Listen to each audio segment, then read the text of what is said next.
Grand Marshal Vekthar San was laughing when the deadline expired. Not the polite laughter of a commander performing confidence for his crew.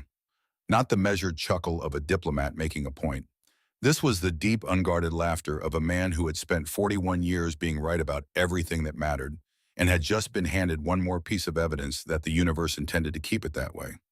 He was on his third listening of the human transmission. The bridge of the Imperial Dreadnought, Sovereign's Wrath, stretched 400 meters from bow to stern, and every surface of it radiated purpose. Amber light pulsed through the tactical arrays. Crimson threat indicators painted the air above 17 different stations. The smell of recycled atmosphere and charged weapon systems hung over everything, that particular combination that Sun had come to associate not with danger but with dominance. He had commanded from bridges like this one for 4 decades. He had stood in that exact spot at the center of that exact light and watched empires smaller than his own make the mistake of thinking his patience was weakness. 317 warships surrounded the threshold system. 317. The largest battle group the Vekthari Dominion had assembled since the Kethran pacification 40 years ago. Arrayed in overlapping defensive spheres around the gas giant the humans called Threshold Prime, each vessel a masterwork of Dominion engineering, each crew trained to the edge of their capabilities, each weapon system primed and ready. From the outer picket lines to the inner guard formation around the 3 colonial habitats, the Third Armada covered every approach vector, every escape route, every angle of attack that any military mind in the known galaxy might conceive. Against this, the humans had sent a message. San gestured to his communications officer, a young male whose scales still carried the bright green of recent academy graduation. The officer complied without a word. For the third time, the holographic display at the center of the bridge filled with the face of Ambassador Petra Vane. She was young by human standards. Dark hair, pale complexion. The particular combination of features that intelligence briefings classified as Northern European ancestry. She wore a diplomatic uniform rather than a military one, though San had learned over 12 years of studying this species that the distinction often meant less than it appeared. Her expression was composed in a way that should have read as professional neutrality. Instead, and this was the detail that kept pulling at him, it read as something else entirely. She didn't look nervous. Ambassadors delivering ultimatums to 300 warships looked nervous. That was physics. That was the inevitable product of standing at the intersection of your species' future and an overwhelming military force. Every ambassador San had ever faced across a negotiating table or a holographic display had carried some version of the same thing in their eyes. Fear or the effort to conceal it, which amounted to the same thing. Petra Vane looked like a woman reading a weather report. "This is Ambassador Petra Vane of the Terran Compact," she said for the third time. "You are in occupation of the threshold system in violation of established colonial treaties. We are formally requesting your immediate withdrawal. You have 72 hours to comply. If you do not comply, we will be forced to dispatch 1 fleet to secure the system and enforce the treaty terms. This constitutes your formal warning." Vane out, the transmission ended. Sun's laughter filled the bridge again, and this time his senior staff joined him. Subcommander Drev Ice allowed himself a thin smile, though his was the careful kind, the smile of a man who laughed because his commander was laughing rather than because he found something funny. Battle Coordinator Vron, Tess actually clicked her secondary jaw plates, the Vekthari equivalent of a genuine chuckle. Even the weapons officers trained to stoicism exchanged the quick glances of people sharing a private joke. 1 fleet. Sun stood from his command throne and walked to the primary viewport. The reinforced crystal stretched 20 meters across the bridge's forward face, and through it, the threshold system spread out in all its contested glory. Threshold Prime dominated the view, the gas giant's rings catching the distant sun and scattering it into bands of amber and silver. 3 colonial habitats orbited the planet in precise formation, each one currently under Dominion administration. The human settlers had been relocated with minimal disruption. Their protests had been noted.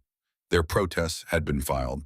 The mining rights to the system were worth the diplomatic friction. San had been certain of that when Arch-Chancellor Morvan Seal had given him the order, and nothing in the 72 hours since had changed his assessment.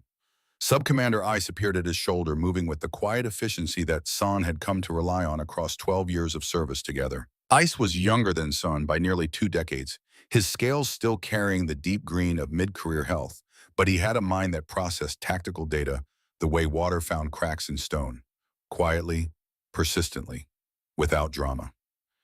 "Intelligence assessment," San said, not looking away from the viewport. Ice activated his personal display. Numbers materialized in the air between them.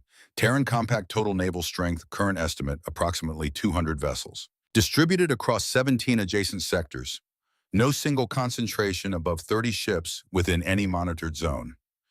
Best case deployment scenario for a response force targeting the threshold system, a minimum of 6 jump point transits, estimated travel time 14 to 18 standard hours, assuming they began moving at the moment the ultimatum was delivered. Which they didn't, Vron said from her station. Which they didn't, ICE confirmed. Long-range monitoring shows no unusual fleet movements in any adjacent sector as of 6 hours ago. Sun turned away from the viewport. One fleet, based on what we know of their formation doctrine, how many vessels does that represent? ICE pulled the relevant data. Observed human fleet configurations range from 15 to 30 vessels, typically organized around a cruiser-destroyer mixed core with frigate support elements. The word fleet in their tactical lexicon appears to correspond to what we would classify as a medium task force. Son looked at his sub-commander. 30 ships drive against 317. EC nodded slowly. The numbers are not in their favor, sir. There was something else Son wanted to examine, though he hadn't articulated it yet, even to himself. Something in the precise wording of the ultimatum that sat at the edge of his attention like a splinter he couldn't locate. He let it sit there while he walked back to his command throne and settled into it. Around him, the bridge continued its work. Sensor sweeps, weapons checks, the quiet, efficient machinery of a military force at the absolute peak of its confidence. We will record the sensor logs through the deadline, Son said. Complete documentation. When no fleet arrives, we transmit the logs to the diplomatic corps along with our formal response. The humans need to understand that an empty threat has consequences. As you command, sir. Vron began configuring the recording protocols. Son's gaze drifted back to the space where the holographic display had shown Petravain's face. He had reviewed the intelligence files on the Terran Compact's diplomatic corps twice since receiving the transmission. Vane was 34 years old by human reckoning. She had served as attaché on 3 previous missions, all of them routine treaty negotiations involving resource rights in border systems. Nothing in her records suggested experience with military confrontations. Nothing suggested she had ever delivered an ultimatum to anyone, let alone to 300 warships. And yet she hadn't looked nervous. Sun said, sir, the word fleet in the transmission. She didn't say a fleet of ships. She didn't say a military force. She said specifically, one fleet. Ice was quiet for a moment. I noticed that as well, sir. The specificity is unusual for a diplomatic communication. Typically, representatives in her position use broader language to preserve negotiating flexibility. The precision could indicate a formal military designation rather than a casual numerical reference. Or it could mean exactly what it says Vron offered from her station and nothing more. Son nodded. That was the more likely interpretation. He knew that. But the splinter remained. 30 minutes before the deadline, the second communication arrived. It came through standard diplomatic channels rather than the emergency frequency, which meant it had been composed and sent with time to spare rather than urgency. That detail alone was worth noting. Petravain appeared on the holographic display again, same composure, same weather report delivery. Grand Marshal Son. This is a supplemental communication regarding our previous notice. The Terran Compact wishes to emphasize that our request for your withdrawal from the threshold system remains active and sincere. We have been prepared for this contingency for 43 years. You have 24 hours remaining under the original timeline. I would encourage you to use them. Vane out. The laughter on the bridge this time was shorter, more contained. 43 years, Vron said, testing the number out loud, the way you tested the weight of something before deciding whether to pick it up. The Terran Compact has been part of the galactic community for 12 years, Ice said carefully. They're claiming preparation that predates their own public arrival by 31 years. Sun stared at the empty display. Prepared for what contingency exactly? We weren't there 43 years ago. We had no contact with their species until 12 years ago. No one answered because no one had an answer. 43 years ago, Sun thought. He had been 21 years old, a junior tactical officer on a border patrol vessel, running standard routes through systems that weren't worth arguing over. 43 years ago, the humans had been a single-planet species with no confirmed faster-than-light capability, no galactic presence, no existence in anyone's strategic calculations whatsoever. And they were already preparing. For what? The splinter buried itself a little deeper. Then 15 minutes before the deadline, something happened that San had not expected and that no one on the bridge was quite sure how to categorize. Long-range monitoring Station 7, positioned at the outer boundary of the system's sensor perimeter, reported a contact. The contact was not a ship emerging from a jump point. It was a signal, brief and fragmentary, caught on a secondary frequency that the station used for background traffic analysis rather than active monitoring. The signals officer brought it to ICE and ICE brought it to Sun. It was a voice. A woman's voice, unidentified, issuing what sounded like preparatory orders to a crew.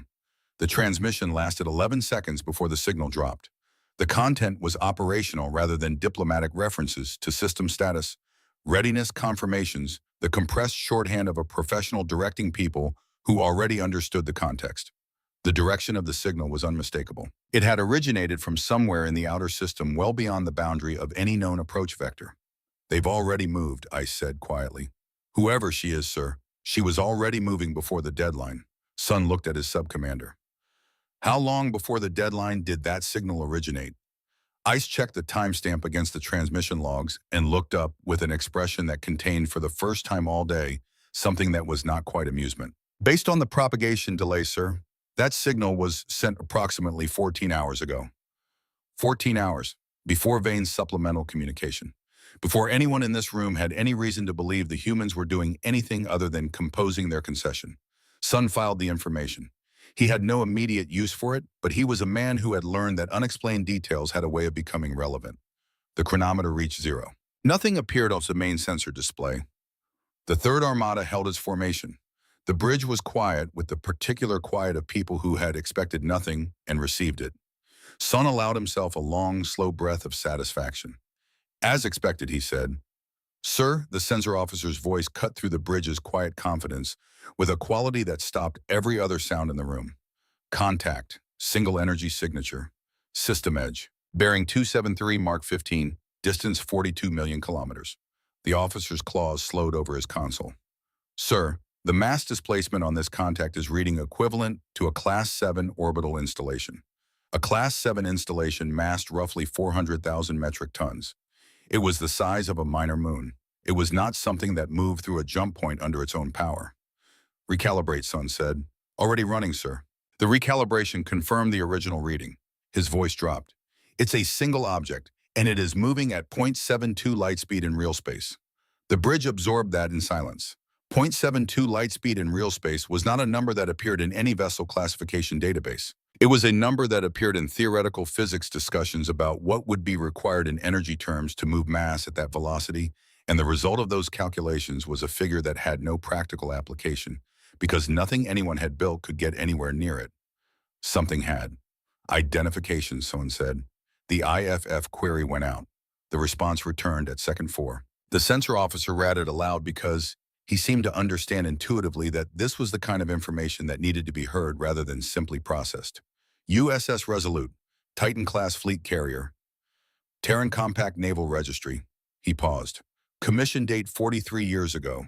The number landed in the chamber like a dropped weight. ASS said nothing. He looked at the sensor reading, then at Sun, then back at the sensor reading with the expression of a man assembling a puzzle whose final image he was not sure he wanted to see completely formed. 43 years, Ron said. "That's the same number." Sun was already moving. "All ships to battle stations. Prepare intercept formation." 50 vessels, standard envelope configuration, close to 8,000 kilometers in hold. As the bridge shifted into full combat readiness around him, as 317 warships began the precise choreography of assuming assault positions, as the tactical display filled with the movement of his forces and the single unmoved contact marker of the USS Resolute at the system's edge. San stood at the center of it all and did the arithmetic that no one else on the bridge was quite ready to do yet. 43 years ago, the humans had commissioned a ship. 31 years before making contact with the galactic community. They had built it before anyone in the galaxy knew they existed, before the Dominion had a name for them, before there was any specific adversary to prepare against. They hadn't been preparing for the Vecthari Dominion. They had been preparing for anyone. The USS Resolute crossed 40 million kilometers, then 35, then 30. It moved through the outer picket line of the Third Armada with the complete indifference of something that had not registered the picket line as a factor worth calculating around. 47 warships positioned in overlapping fields of fire, and the contact marker drew a straight line through them toward Threshold Prime, as if they were suggestions rather than obstacles. "Approach velocity decreasing," the sensor officer reported. "They're decelerating." Estimated arrival at engagement range in 31 minutes. Projected final position. Orbital insertion above threshold prime. They're placing themselves between the colonial habitats and our main force. Of course they were. Ice appeared at Sun's side. His voice was carefully controlled in the way that voices became carefully controlled when the person speaking had run a calculation and did not like the result. Sir, I've been mapping the dimensional profile from the mass displacement readings. Put it on the display. The comparison image appeared on the main viewer.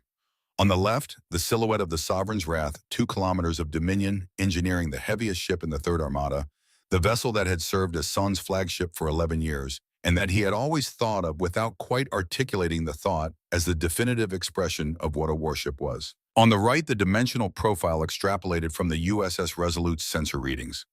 The rendering took a moment to complete. When it did, someone on the bridge made a sound that wasn't quite a word. The Sovereign's Wrath, 2 kilometers of pride in history, looked like a service shuttle parked beside a naval station. The proportions had a quality of wrongness about them, not because the numbers were uncertain, but because the numbers were confirmed. 43 kilometers in length, 19 kilometers at maximum beam, 8.7 kilometers from keel to top. Those were the dimensions of something that existed in a different category from the word warship.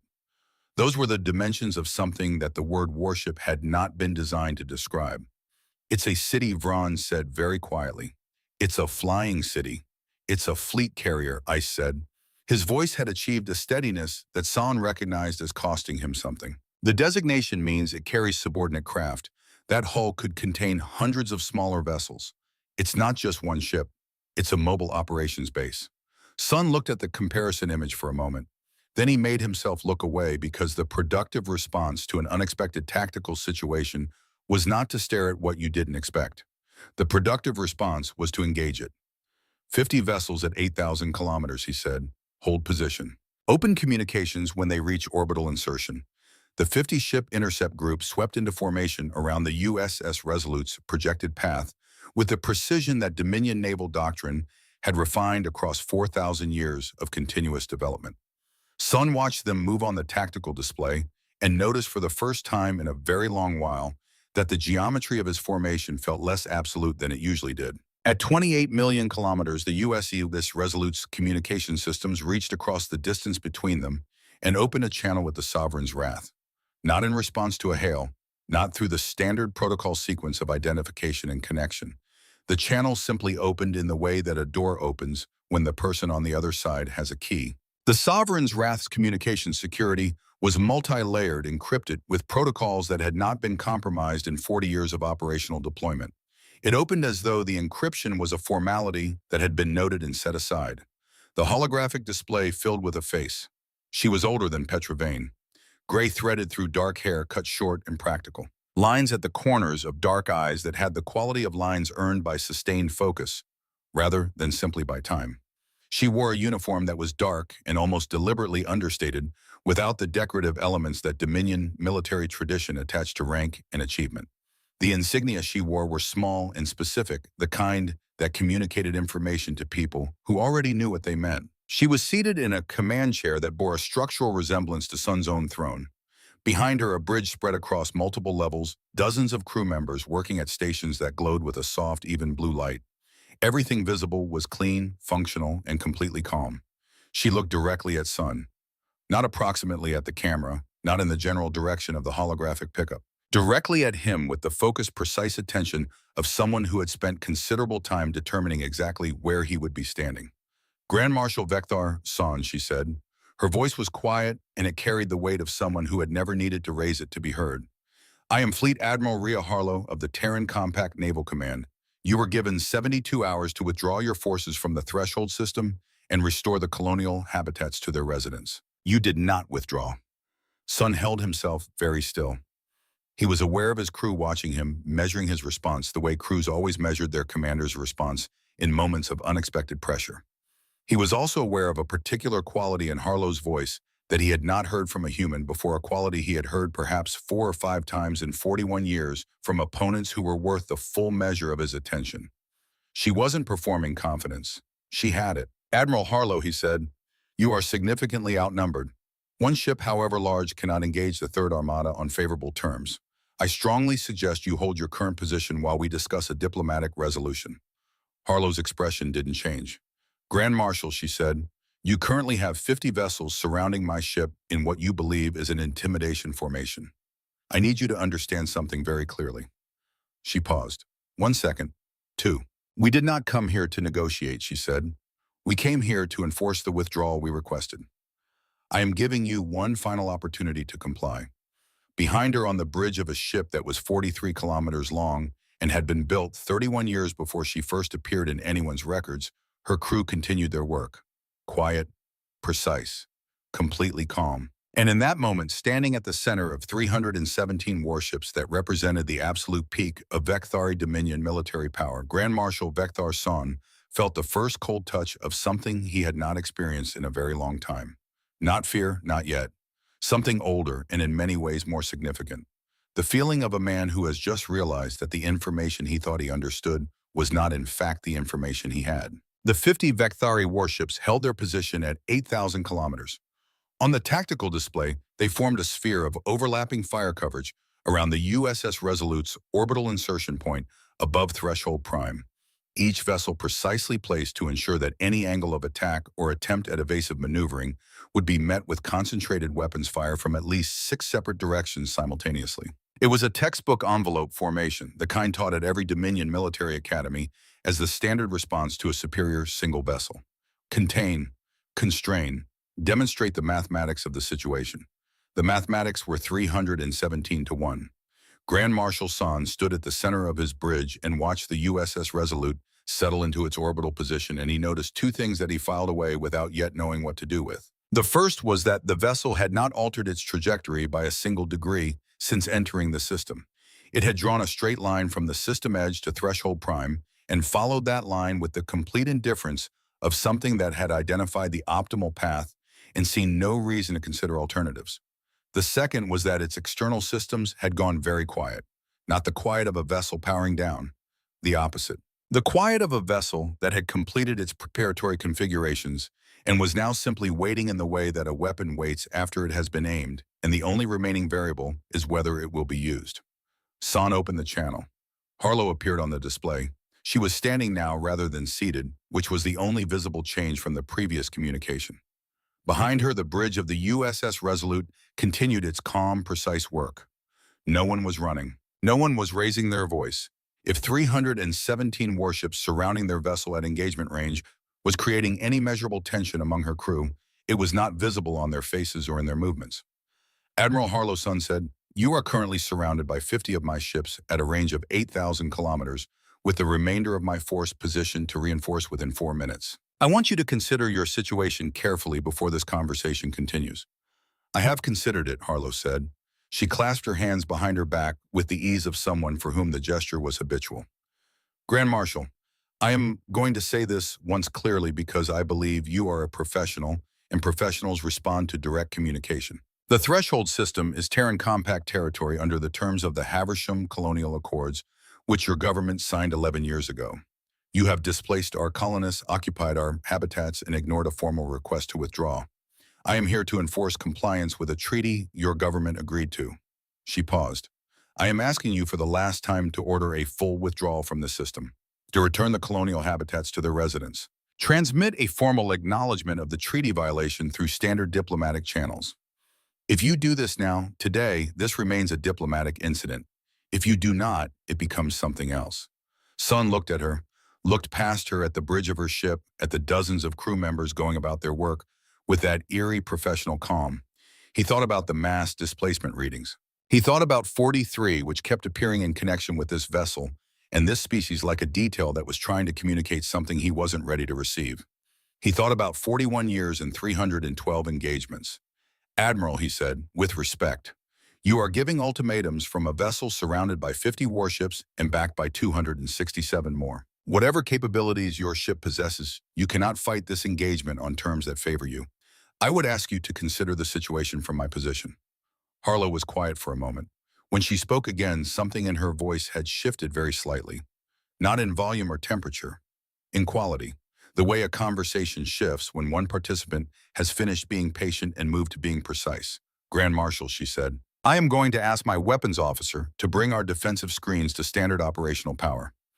I want you to watch your sensor readings when I do. She turned slightly.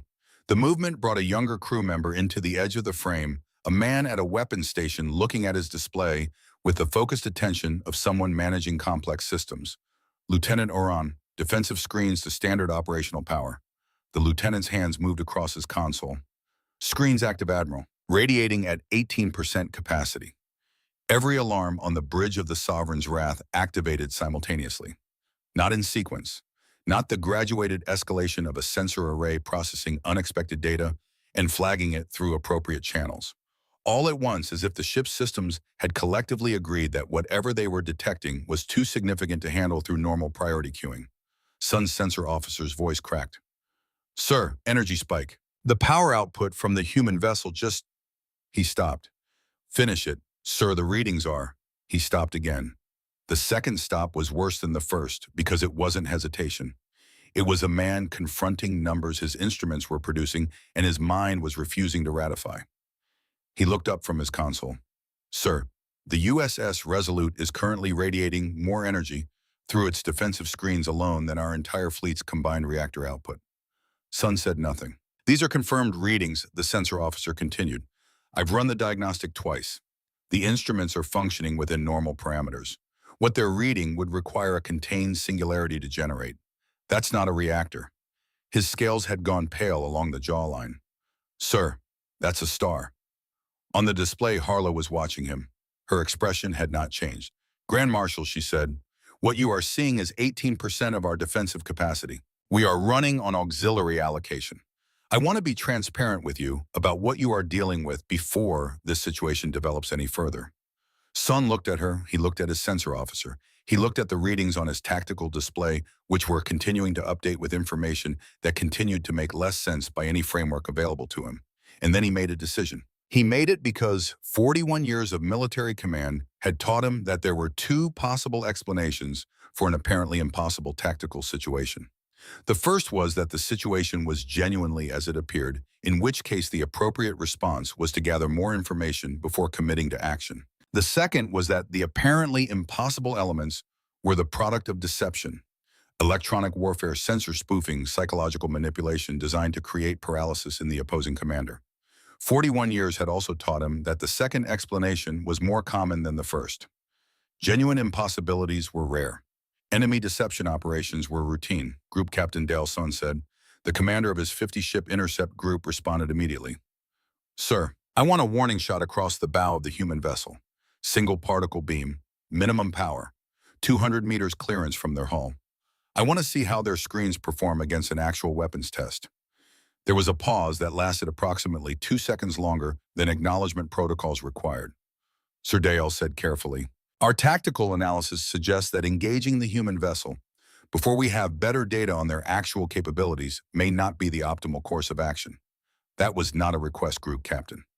Understood, sir. Designating firing vessel now. The IDS Crimson Lance was a heavy cruiser positioned at the eastern pole of the intercept formation, one of the newer vessels in the Third Armada. Its particle beam systems were among the most accurate in the fleet. The shot it fired was precisely calibrated, a narrow, focused burst, and carrying enough energy to vaporize a 30-meter section of standard military-grade armor plating aimed to pass within 200 meters of the USS Resolute's forward hull.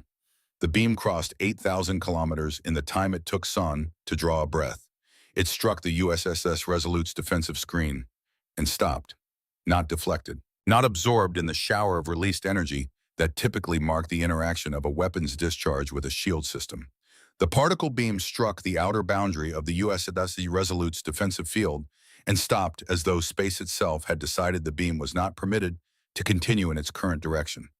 It hung there, a frozen line of coherent energy, long enough to see clearly, long enough for the mind to process what it was seeing, and then it simply ceased to exist. No dissipation, no residual radiation signature worth recording. The shot had never reached its target, and the target had not been troubled by the attempt. The USS Resolute's screens had not fluctuated by a measurable amount. The bridge of the Sovereign's Wrath was completely silent. Weapons analysis, Son said. His voice came out level. His weapons officer took 4 seconds to respond. Sir, that beam carried sufficient energy to ablate approximately 120 meters of standard Dreadnought-class armor plating. The human screens did not register the impact. No power draw, no fluctuation. The interaction reads as equivalent to firing into a planetary gravity well. The energy didn't deflect or absorb. It nullified. On the display, Fleet Admiral Rhea Harlow's expression had changed, not to anger, not to satisfaction or triumph. What had moved into her face was something that Son needed a moment to identify because he had not expected to see it. Disappointment, not in him specifically, in the situation, in the fact that this was the direction things had moved despite her efforts to steer it elsewhere. It was the expression of someone watching a predictable outcome arrive that they had genuinely hoped would not.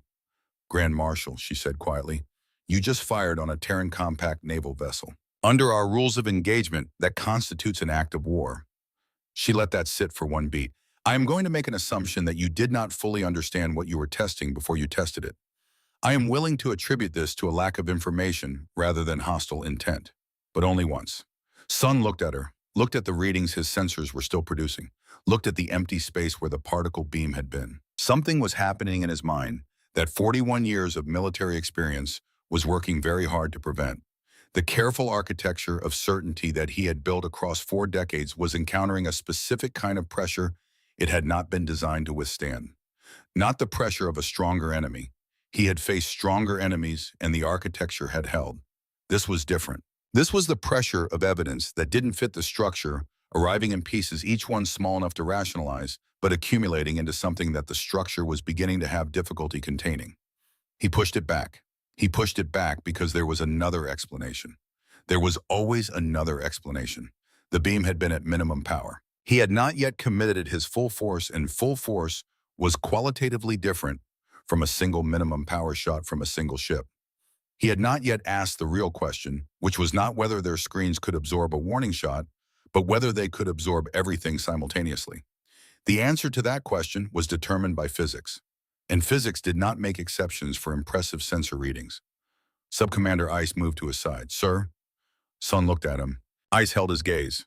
I would like to formally register my concern about committing to a full engagement before we have clear analysis of what we are dealing with.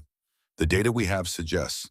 The data we have, Son said, is being produced by sensors that are reading a singularity inside a military vessel that is navigating under its own power. Either our sensors are being manipulated or we are being shown something designed to make us stand down without resistance. I have 41 years of experience with both of those situations, Drav. This is the second one. Ice held his gaze for another moment. And if it isn't, Son looked back at the display at Harlow, still watching him with that expression that contained something he was still working to fully categorize. He thought about the number 43, about 31 years of preparation before anyone knew they existed. About a species that had spent 12 years in the galactic community, accepting every border, every limitation, every imposition quietly and without complaint. He thought about why something would do that.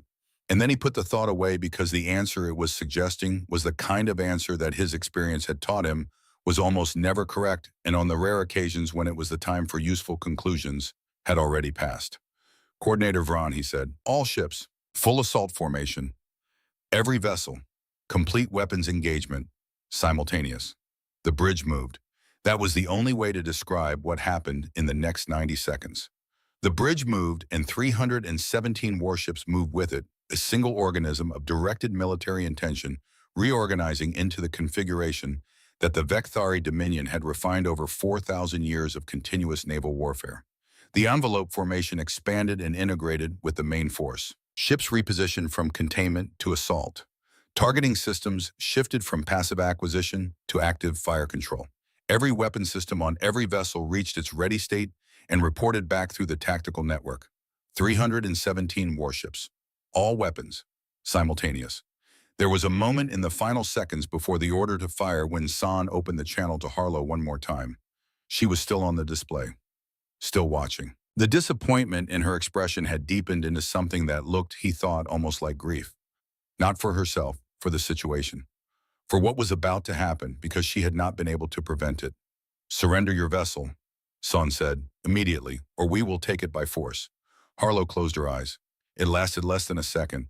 When she opened them, the grief was still present, but something had settled behind it. The look of a professional who had done everything within her authority to produce a different outcome and had now arrived at the point where a different outcome was no longer available. She straightened in her command chair. Lieutenant Oran, she said, All defensive and offensive systems to full operational power. Authorization code Harlow 7 actual. The lieutenant's hands moved. Authorization confirmed, Admiral. All systems coming online. She looked directly at Son one final time. Grand Marshal, what you are about to see is not personal. It is not revenge. It is what happens when you force a Titan-class carrier to defend itself. She paused. You were warned. You were given every opportunity to choose peace. I want you to remember that. The channel closed, Fireson said. 317 Vecthari warships opened fire simultaneously. The visual feed from the Sovereign's Wrath's external cameras captured what happened next with a clarity that had the quality of a document rather than a memory. Every weapon system in the Third Armada's order of battle discharged at once. Particle beams, plasma lances, kinetic projectiles, missile salvos, directed energy weapons of 7 different classifications. The full inventory of 4,000 years of continuous Vecthari military development concentrated on a single point in space delivered by the largest battle group the Dominion had assembled in a generation. The energy release was sufficient to ignite a small moon. It reached the USS Resolute's defensive screens. It stopped. All of it. Everything. Every beam, every lance, every projectile, every missile. The space around the USS Resolute became a wall of accumulated light that lasted 3 full seconds, a sphere of destructive energy that had nowhere to go because the surface it was trying to cross did not permit passage. And then the light faded, and the USS Resolute was exactly where it had been at exactly the same shield output, with exactly the same sensor signature, as if 317 warships had not just devoted their full weapons capacity to its destruction. Impact assessment, Son heard himself saying. His sensor officer's voice was hollow in the way that voices became hollow when the person using them had disconnected from what they were reporting. 0 penetration across all weapon types. Shield fluctuation, he paused. 0.001%. Sir, our weapons are not registering as impacts. The interaction reads as contact with a fixed astronomical object. Increase firing rate, Son said. Maximum sustained output. The assault intensified. 317 warships pouring everything they had into a target that was not responding. The energy expenditure was massive enough that Son could see the power readings on the Sovereign's Wrath itself beginning to drop as the reactor struggled to maintain the rate of fire. The USS Resolute sat in the middle of it all, patient, untouched, wrapped in a field of force that was treating the combined might of the Vecthari Dominion's finest battle group as something slightly less significant than background radiation. And then it fired back. The hull of the USS Resolute was 43 kilometers long, and for the entirety of the engagement to this point, Son had been looking at its surface and seeing ship. He had categorized the geometry of its exterior as armor and sensors and structural elements, the dense functional architecture of a very large military vessel. He had been wrong. What the hull of the USS Resolute actually was, he now understood, was a weapons platform that had been waiting for permission. Sections of plating shifted and reconfigured. Ports opened along the vessel's length in sequences too rapid and too numerous to track individually. Systems that had been invisible at previous power levels became visible, simultaneously glowing with a pale blue light that his sensors translated as weapons active status, and the number of concurrent active signatures was high enough that his tactical display stopped trying to count them individually and defaulted to an aggregate reading. The first systems to engage were not the main batteries. They produced no visible beam, no detectable projectile, no measurable discharge that Son's sensors could characterize using existing classifications. Ships simply stopped. A Vecthari destroyer maneuvering for a better firing angle lost all power, simultaneously its engines and weapons going offline in the same instant, its hull intact, its crew alive, the vessel itself simply no longer functioning. A heavy cruiser attempting to break formation for an attack vector lost propulsion mid-thrust and began drifting dead in space. Another destroyer, 2 cruisers, a frigate, a dreadnought that had been pushing its reactor to maximum output suddenly went dark and silent, 400 meters of warship reduced to a very large, very expensive piece of debris. Electromagnetic pulse weapons, his weapons officer reported, his voice no longer steady. But not like anything in our database. They're reaching inside the ships, targeting specific systems, shutting down individual components without damaging the hull, sir. They are not trying to destroy those ships. They are preserving the crews. 37 ships disabled in 21 seconds, 64 in 40 seconds. 91 drifting dead in space, their crews sitting in darkness, breathing recycled air, waiting to find out whether they were going to survive this. And then the main batteries activated. They were mounted along the USS Resolute's central axis, a line of weapon systems that ran nearly the full 43-kilometer length of the ship's spine. Sun had been looking at them for 30 minutes and thinking he was looking at structural reinforcement. He had been wrong about that too. When they fired, they produced something for which Sun had no classification, not a beam, not a particle discharge, not plasma or kinetics, or any variant of directed energy that existed in the Dominion's weapons database. The closest analogy his mind could construct in the fraction of a second available was a lance of applied physics, a focused expression of some principle his scientists had not yet encountered, reaching across space and making a specific, unequivocal statement about whether a particular volume of space would continue to contain a Vecthari warship. The IDS Varath Core was a heavy cruiser, 600 meters, 840 crew, 19 years in the Dominion service, 7 engagements, 4 of them with battle damage repaired and returned to service each time. The main battery touched it. For approximately 1/4 of a second, the cruiser's shields flared with the imposed energy. Its hull plating began to superheat along the point of contact. And then the IDS Varath Core stopped existing. Not an explosion. Explosions left debris, expanding gas clouds, radiation signatures, the wreckage of structure. Where the IDS Varath Core had been, there was nothing. No debris, no radiation pulse, no evidence that 840 people and 600 meters of warship had occupied that location. The main battery fired again. The IDS Coravan, gone. The IDS Sorrows Point, gone. The IDS Tharic Ven, gone. Each shot traveled faster than point defense systems could engage. Each targeting solution was executed with a precision that his own gunners, watching the data in real time, could only categorize as perfect. The USS Resolute was not saturating an area hoping to catch targets. It was selecting, acquiring, and eliminating specific vessels in a sequence that San realized with a cold that went all the way through him was calculated to remove the ships most likely to threaten the civilian habitats if the engagement continued. It was protecting the colonial habitats while it destroyed his fleet. Casualty reports, Sun heard himself say. Vron's voice was barely audible over the alarms flooding every channel. 152 ships confirmed destroyed. 91 ships disabled. 74 vessels still functional. She stopped. Grand Marshal, we cannot fight this. We cannot survive this. Sun stared at his tactical display. The Third Armada's formation markers were disappearing faster than his mind could fully process their individual losses. Ships that had been symbols of Dominion power for years, for decades, were simply ceasing to appear on the display. The formation geometry that had seemed so absolute 20 minutes ago was dissolving into isolated clusters of vessels attempting evasive maneuvers that the USS Resolute's targeting systems were treating as minor inconveniences in an otherwise orderly operation. Sir, the sensor officer said, and something in his voice was different from everything that had come before. The human vessel is ceasing fire. Sun looked up from the display. On the tactical display, the weapons discharge signatures from the USS Resolute had stopped.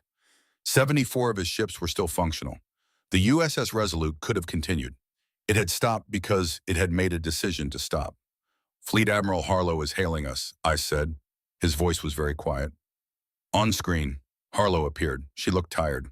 The professional composure was intact, the spine straight, the hands steady, but around the eyes and in the set of her face there was the accumulated weight of someone who had just done something they had genuinely hoped they would never have to do. She looked at him for a long moment before she spoke. Grand Marshal San, she said, I am going to tell you several things and I need you to listen carefully. She paused. I have just disabled or destroyed 243 of your vessels. I did this in 2 minutes and 47 seconds while operating at approximately 14% of this vessel's maximum combat capability. My weapon systems have not reached full operating temperature. My shields have not been meaningfully tested. My crew has not gone to full battle stations. Another pause. Longer. The USS Resolute is one of 74 Titan-class carriers in the Terran Compact Naval Command. That is the Titan class alone. We have 6 additional vessel classifications in our order of battle, ranging from destroyer-class ships that outmatch your dreadnoughts individually to command vessels that make this ship look modest. We have been part of the galactic community for 12 years. In that time, we have watched. We have learned. We have built a navy specifically designed to ensure that humanity cannot be threatened by any force this galaxy can assemble. And we kept it quiet because we hoped, sincerely hoped, that we would never need to use it. She leaned forward slightly. You asked, in effect, what one fleet could do against 300 ships. Grand Marshal, to have just shown you what one ship can do operating below 15% capacity with orders to minimize casualties wherever operationally possible. She straightened. Your remaining vessels are free to leave the threshold system. Collect your disabled ships. Recover your crews. But understand this clearly.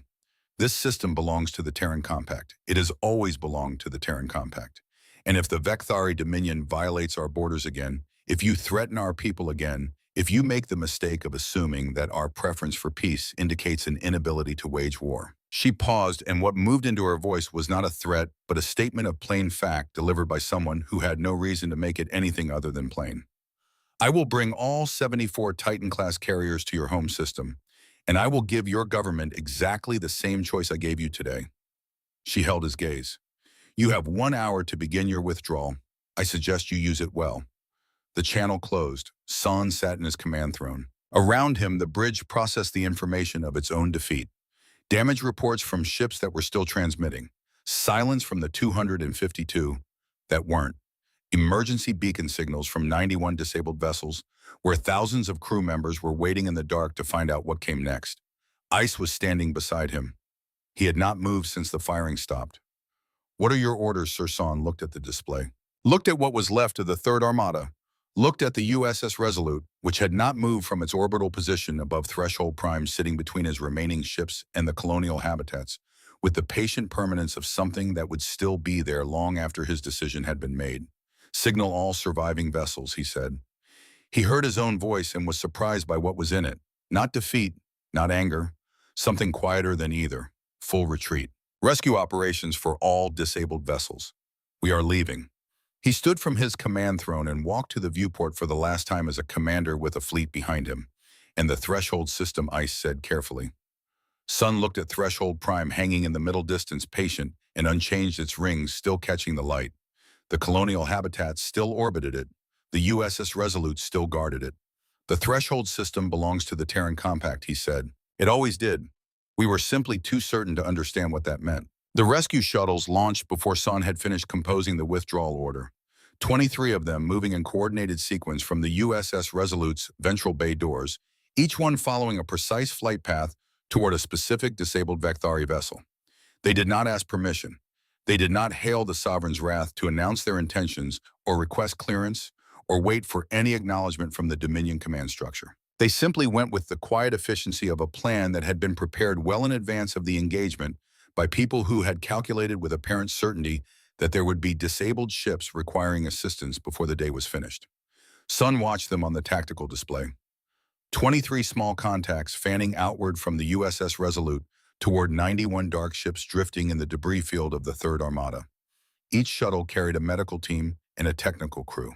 IS confirmed this from the communication intercepts. His signals officer was pulling from the Terran Compact's operational frequencies, which were no longer encrypted at high levels, as if the concealment of intentions had become unnecessary. They were saving his people, not as leverage, not as a gesture timed to coincide with the demand.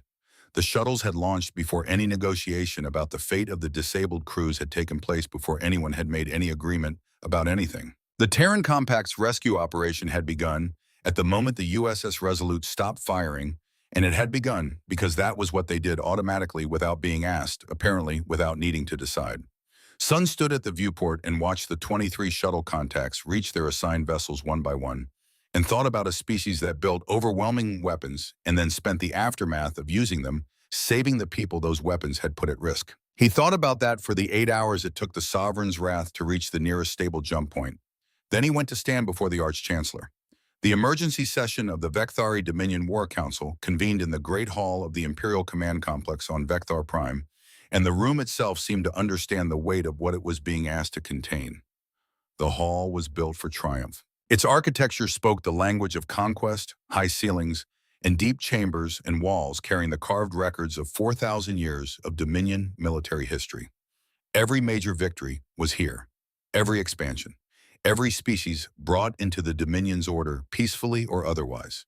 There were no records of defeats because there had not been defeats worth recording. Until today. Grand Marshal Vekthar San stood at the center of the chamber without his ceremonial armor. That detail alone communicated something to every member of the council assembled above him. He had not worn the armor because wearing it would have been a lie, and he was done with the specific category of lies that assumed the situation was other than it was. Holographic projections filled the air around him. Wreckage fields where the Third Armada had stood. Disabled vessels being attended by Terran compact rescue craft. The engagement footage itself running on a continuous loop from 17 different sensor perspectives, each one showing the same sequence from a different angle, each one arriving at the same conclusion. Arch-Chancellor Morvan Seal sat at the head of the council table. He was the oldest member of the Dominion's governing body, his scales carrying the deep silver of advanced age, his eyes holding the quality of someone who had outlived most of their certainties and learned to update the ones that remained. He had governed for 31 years. He had overseen the Dominion's expansion through 9 new systems. He had signed the Haversham Colonial Accords 11 years ago, without it was now apparent fully understanding what he was signing into. He watched the engagement footage without speaking until it ended. Then he watched it again. When he finally looked down at Sun, his voice carried no anger. Anger would have meant the situation was still within a range he knew how to respond to.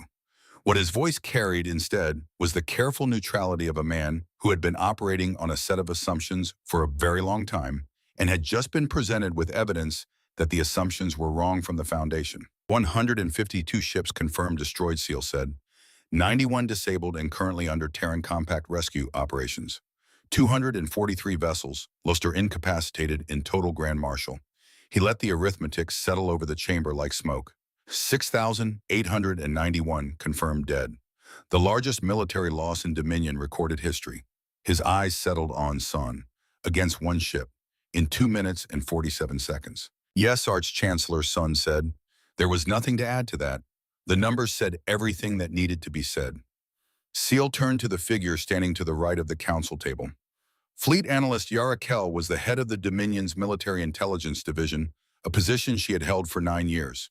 She was not a large presence in the room. She had the quality of someone who had spent a long career making herself easy to overlook in situations where being overlooked was an advantage, which was most situations in her profession. But when she spoke, the room listened because she had never been wrong about anything that mattered. I have completed the cross-referenced analysis of the engagement data, Kell said. She activated her display and numbers populated the air above the council table. 17 independent sensor sources, including long-range observation posts that were not part of the combat formation and therefore not subject to any potential interference. Civilian shipping logs from 3 vessels transiting the outer system at the time of the engagement. Damage assessments from the surviving and recovered ships. She let the data settle before continuing. The performance of the USS Resolute during the engagement exceeded the technical specifications transmitted by Fleet Admiral Harlow by 14% across all measured weapons categories. Power generation capacity was undersold in the transmitted datum by 21%. She paused. This was not an error. The specifications they provided were accurate. They simply rounded down. The intent appears to have been to give us sufficient information to make a rational decision without producing a level of fear that would override rational decision-making entirely. She moved to the next projection. A probability assessment appeared. A single USS Resolute operating at full combat capacity, she said, rather than the 14% capacity Admiral Harlow reported using during the engagement, has a projected probability of 97.3% of eliminating the Dominion's home fleet in a single engagement. She let that number stand on its own for a moment. If the Terran Compact were to deploy all 74 confirmed Titan-class vessels simultaneously against a combined force assembled from every major military power in the known galaxy, the combined force numbers approximately 4,847 capital ships. The projected Terran Compact victory probability in that engagement is 78%. War Coordinator Driven Soth at the far end of the table said something under his breath. That number, Kell continued, assumes the Titan class is the most capable vessel type in the Terran Compact's order of battle. Admiral Harlow referenced a command vessel classification she called Leviathan class, described as significantly larger and more capable than the Titan class. She paused. We have no data on those vessels. We have no data on them because they have never been deployed, which means we have never given them sufficient reason to deploy them. The silence that followed that statement lasted long enough that Son became aware of the building's environmental systems, the faint circulation of processed air, the distant hum of power running through walls that had been built to celebrate a kind of power that was no longer the most significant kind in the galaxy. Seal broke it. The question I need answered, he said, is not about the ships we know about. He looked at Kel directly. How did they build 74 vessels of that scale without anyone noticing? His voice carried the genuine puzzlement of a man who had run a significant intelligence apparatus for 3 decades and understood what that apparatus should have been capable of detecting. The industrial infrastructure required, the resource commitment. How does something of that magnitude remain invisible for 43 years? Kel pulled up a new display. Star charts. Human territorial space, the modest sphere of systems that the Terran Compact had been permitted to claim across 12 years of galactic community membership. They showed us what they wanted us to see, she said. Small colonial installations, modest manufacturing capacity, trade vessels that looked appropriately primitive for a species at their apparent stage of development. They participated in galactic councils. They accepted the borders placed on them. They purchased resources at fair market rates rather than competing for them. They presented consistently and convincingly as a species in the early stages of finding its place in a larger civilization. She zoomed to the outer boundary of Terran space, where long-range observation data had categorized a series of installations as low-priority mining operations and civilian infrastructure. The construction facilities were here, she said. They have been here for the entire 12 years of our awareness of their species and for 31 years before that. When we look at them with standard observation protocols, they read as civilian heavy industry. When we apply military construction analysis templates to the same data, the display recalculated itself. What resolves is the largest continuous shipbuilding operation in the history of the known galaxy. The images shifted. What had appeared as industrial platforms and processing stations resolved under the new analytical lens into the unmistakable geometry of naval construction yards, scaled to build vessels that were 43 kilometers long. And to do it in sufficient quantity that 74 of them now existed at positions throughout human space that the Dominion had never adequately mapped. They were hiding, Son said. Every head in the room turned to him. For 43 years, he continued. Before we knew they existed, before anyone in this galaxy knew they existed, they were already building, already preparing. They studied our history, our methods of expansion, our doctrine for handling species who couldn't adequately defend their territory. They read about what happened to civilizations who lacked the capacity to make aggression against them too costly to pursue. And they made a decision as a species before they ever introduced themselves that they were going to ensure that calculation was never made about them. He let that sit. They showed us a version of themselves that fit our expectations, he said. Cautious, limited, manageable. They accepted every imposition without pushing back because pushing back would have required demonstrating capabilities they weren't ready to reveal. Every time we assumed they were weak, we were measuring them against what they allowed us to see, not against what they were. Seal was watching him carefully. And Admiral Harlow, you spoke with her directly. Twice, Son said. He thought about her face. The disappointment. The cold, settled professional resolve that had replaced it when she understood that the engagement was unavoidable. She gave us every opportunity to withdraw. She tried to prevent the engagement even after we fired on her vessel an act of war by any recognized standard. She still tried to minimize what followed. When she stopped firing, it was not because we had done anything to compel her to stop. She stopped because she had made a decision about how much force this situation required, and she had applied that amount, and she was done. He paused. She sent rescue shuttles before we had even confirmed our withdrawal, he said. 4,312 of my people are alive right now because the Terran Compact built a rescue capacity into an offensive combat deployment. They planned for the survivors before they fired a single shot. The chamber was quiet again, and this time the quality of the quiet was different from the quiet that had preceded the battle. That silence had been the silence of certainty. This was the silence of people in the process of revising the framework through which they understood everything. This is not, Son said, the behavior of a species that wants to conquer. This is the behavior of a species that built an overwhelming military force specifically so they would never have to use it continuously. They want to be left alone. They have spent 43 years and an extraordinary fraction of their total economic output, ensuring that being left alone is not something they need to negotiate for or depend on anyone else's restraint to maintain. They built the cost of threatening them so high that only the catastrophically misinformed would attempt it. He looked at Seal. We were catastrophically misinformed. The personal message from Fleet Admiral Harlow arrived 6 hours after the Sovereign's wrath reached Vecthar Prime. It came through standard diplomatic channels properly encrypted with appropriate authentication codes, as though Harlow had decided that having bypassed the Dominion's communication security once for effect, she was content to use the front door thereafter. Sun received it in his private quarters aboard the ship, which was still in the orbital shipyards undergoing repair. He had been looking at the message notification for 20 minutes before he opened it. Harlow appeared on his screen. She was not on the bridge of the USS Resolute. She was in an office small and functional, with the particular quality of a workspace belonging to someone who spent very little time in it. Through the window behind her desk, the Terminator line of Earth moved slowly across the planet's surface, day giving way to darkness from east to west, blue atmosphere curving above a world that had produced something which had been invisible for 43 years, and had then in 2 minutes and 47 seconds become the most significant fact in galactic politics. Grand Marshal Sans, she said, I am recording this message 3 days after the Threshold System engagement. I want to tell you some things I could not say during our confrontation. Things I think you have earned the right to know. She paused. Grand Marshal, she said, you already know the USS Resolute's age. You know what she demonstrated at 14% capacity. I am not going to repeat what you have already seen. What I want you to understand is the reason it exists. She leaned back slightly in her chair. 11 years before we announced ourselves to the galactic community, we read your history, all of it. Every species absorbed, displaced, or erased because their resistance was insufficient to change a stronger power's calculation about the value of their territory. We read it carefully and thoroughly.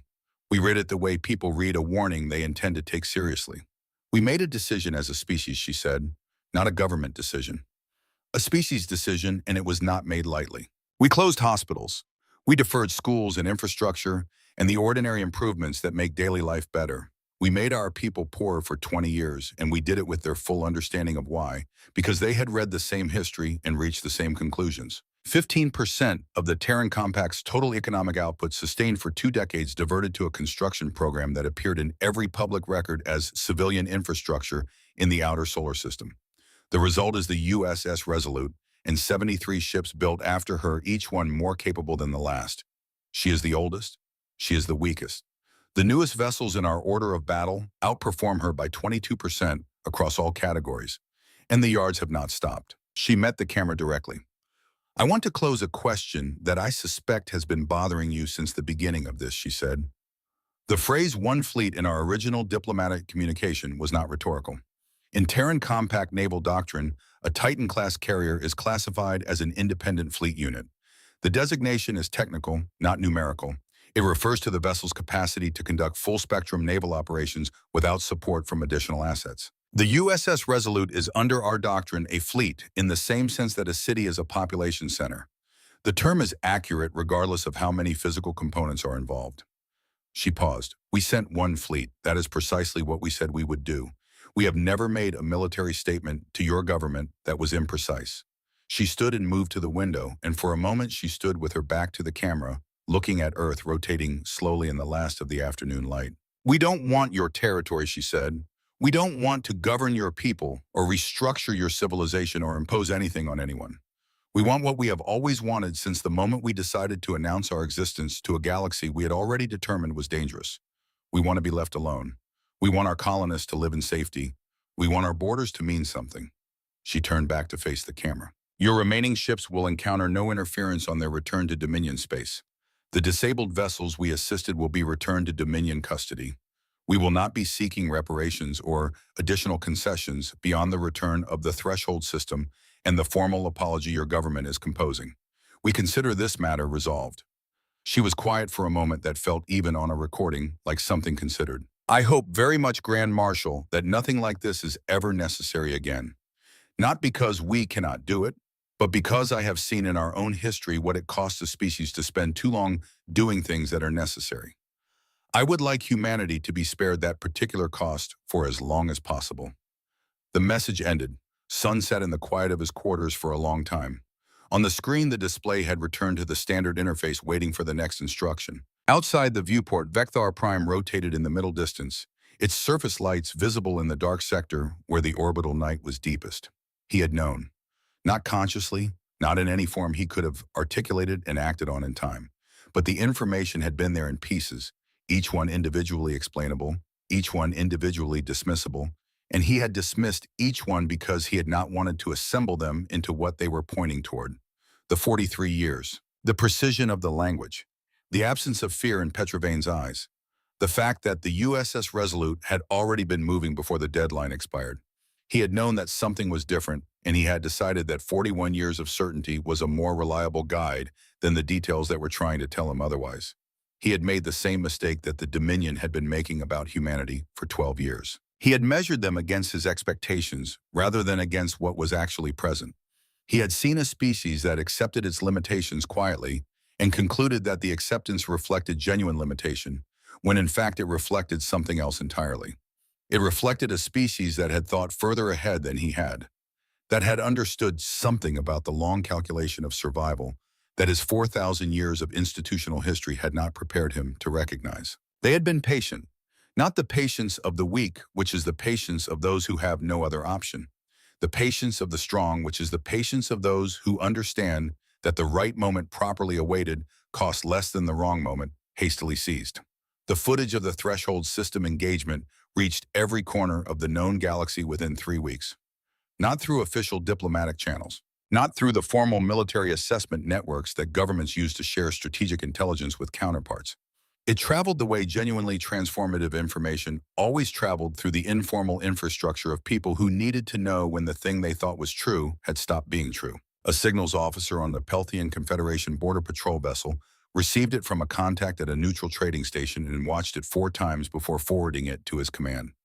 A Corvathi Unity strategic analyst received it embedded in routine shipping data and spent 6 hours running verification checks before accepting that the readings were authentic. Independent observers at a dozen free ports confirmed the sensor data against their own long-range recordings of the engagement. The conclusion was always the same. In the Pelthian Confederation, the Hive Command that had directed 3 centuries of biological warfare across 4 sectors reviewed the footage. The Pelthian swarm doctrine was built on superiority through numbers and regenerative capacity.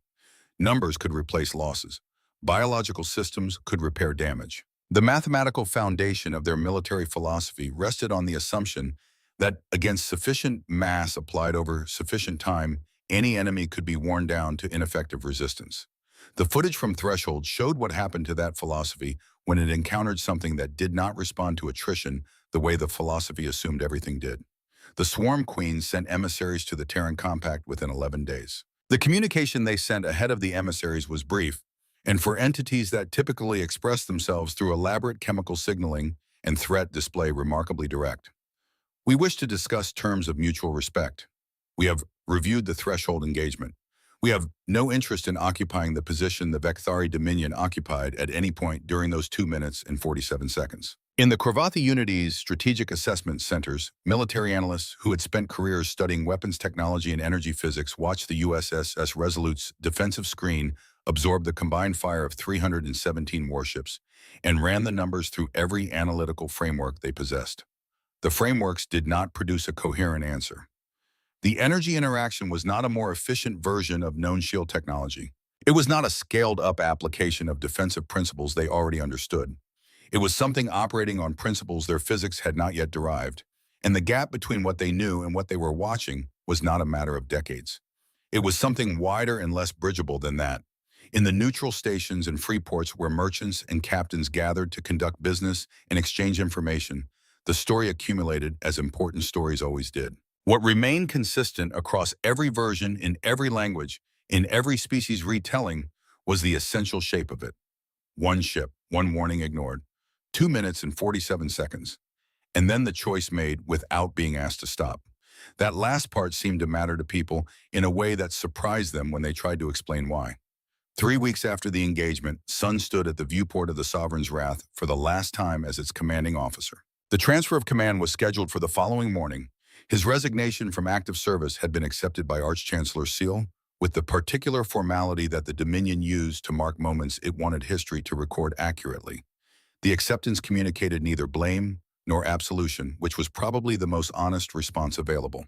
A message arrived from ICE from his own quarters, which was unusual at this hour. Sir, the diplomatic delegation has confirmed. Negotiations begin in 6 days. The Terran Compact's representative will be Ambassador Petrovane. Son read the name twice. He thought about the young woman who had delivered the ultimatum, with the eyes of someone who had known with complete certainty that the leverage she was holding was exactly what she had claimed it was. He sent back a single line. Noted. Thank you, Drab. He put the communicator down and turned back to the viewport. There was one more thing he wanted to do before he wrote the report that Seal would read to the full council in the morning. Not for strategic purposes, for his own understanding. He pulled up the long-range sensor archive and applied the military construction analysis template that Kell had used during the council session. He pointed it at the 17 facility coordinates that Harlow had attached to her message. The facilities resolved, not mining operations, not civilian infrastructure. Shipyards, massive and active, built at a scale that corresponded to the vessels they had been designed to produce. And in the deep space between the facilities, other contacts resolved as he refined the analysis. Warships on patrol routes moving in patterns that describe borders and perimeters and the patient, continuous maintenance of a defensive posture that had been in place undetected for longer than anyone had realized.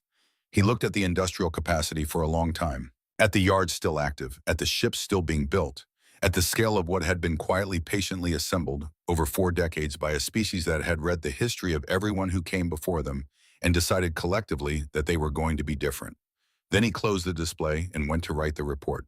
He wrote it carefully. He wrote it completely. He did not soften anything or qualify anything in a way designed to make it easier to receive, because the people who needed to understand this thing needed to understand it fully, and because the 6,891 dead deserved a record that told the truth about how they had died and why.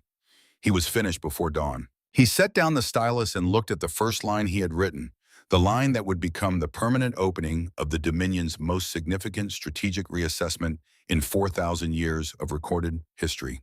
Humanity was not discovered. Humanity allowed itself to be found. These are not the same thing, and understanding the difference is now the first obligation of every officer in this fleet.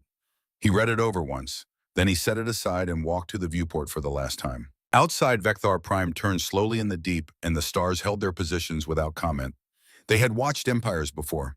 They were patient witnesses to the thing that always came eventually, the morning when the species that believed itself to be the apex of all possible force encountered the specific evidence that it was not. What was different this time, Sun thought, was not the scale of the defeat. Empires had been defeated before. What was different was the restraint. The 23 rescue shuttles, the specifications rounded down to avoid total panic. The 2 minutes and 47 seconds that could have been 8 minutes could have been the complete and methodical elimination of every Dominion vessel in the system, but had been precisely what was necessary and nothing beyond it. That precision was not accidental. It was doctrine. It was the product of 43 years of deliberate preparation by a species that had decided before it introduced itself to anyone exactly what kind of force it was willing to be and what kind it was not. They had built a capacity for absolute destruction and surrounded it with the discipline never to use more than the situation required. Sun had spent 41 years believing that power was demonstrated through its application. He understood now that there was a different kind of power, rarer and more difficult to build, demonstrated through the precision of its restraint. Somewhere out there, the USS Resolute was returning to its base, its crew of 18,000 completing their post-engagement protocols with the same calm professionalism they had brought to the engagement itself. Somewhere out there, 73 more vessels like it waited in positions. The Dominion's observation posts were only now beginning to accurately locate. And in the shipyards that were still active, still building, the fleet continued to grow. He thought about Harlow standing at her window, watching Earth turn. He thought about the 20 years of economic sacrifice, the closed hospitals and deferred schools, the collective decision made by an entire species before it had introduced itself to anyone.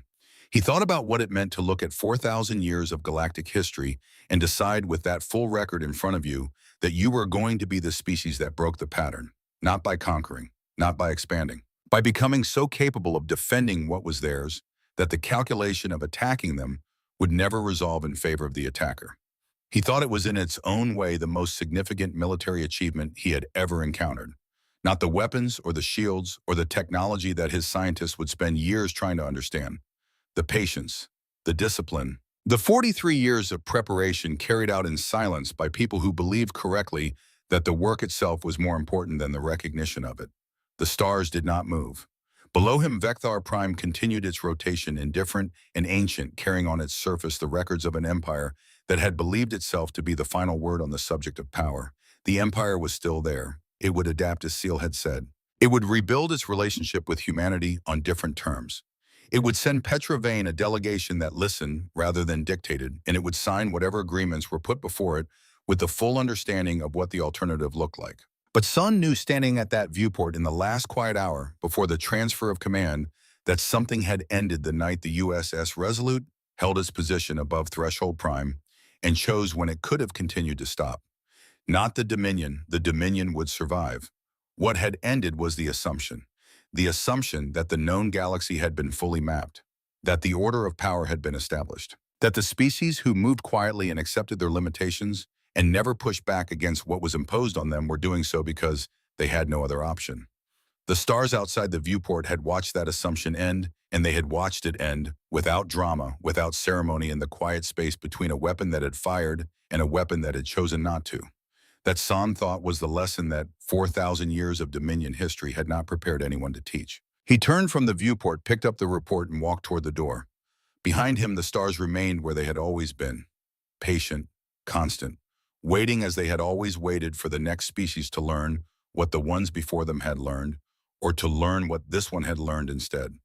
That the strongest force in the galaxy was not the one that destroyed without limit. It was the one that could and didn't.